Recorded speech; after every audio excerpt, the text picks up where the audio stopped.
Police প্রতিযোগিতায় বিজয়ী। বিদেশি প্রজাতির ১১৬টি কুকুরকে হারিয়ে সেরার খেতাব জিতে নেয় রিয়া।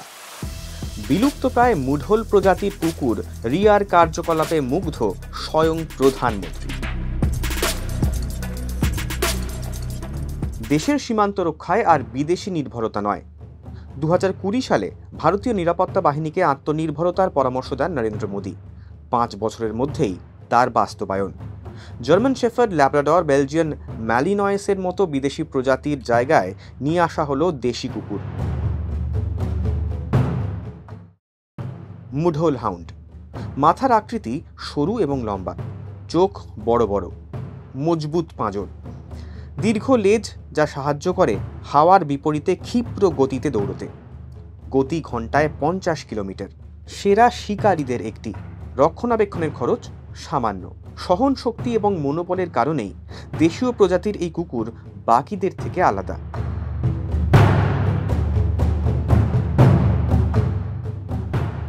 ভারতে এই প্রজাতির কুকুরের জনক মুঢল রাজা মালাজি রাও গোরপড়ে। তার উদ্যোগেই দেশীয় হাউন্ডের সঙ্গে গ্রে হাউন্ডের ক্রস ব্রিড করা হয়। জন্ম হয় মুঢল হাউন্ডের।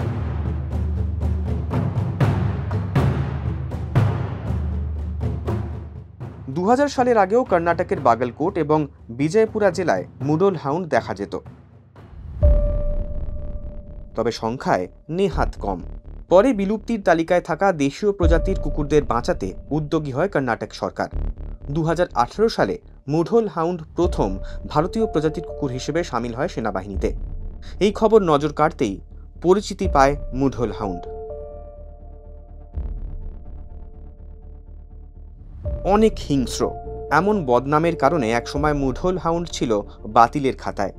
এখন সেই দেশি কুকুরই দেশের মধ্যমণি। রাজস্থানের মরুভূমি থেকে ছত্তিশগড়ের ঘন সবুজ অরণ্য যে কোনো পরিবেশে সহজে খাপ খাইয়ে নিতে পারে। বাধ্য বিশ্রাম ছাড়াই এক নাগাড়ে ২০ কিলোমিটার পর্যন্ত দৌড়তে সক্ষম। নজরদারিতে পারদর্শী। সীমান্তে পাহারা, লাগাতার তল্লাশি, নকশাল অধ্যুষিত এলাকায় সার্চ অপারেশন। মুঢল হাউন্ডের সঙ্গে বিএসএফ, সিআরপিএফ এর ভরসা এখন রামপুর হাউন্ডও। একই প্রজাতির, তবে জন্ম উত্তরপ্রদেশে।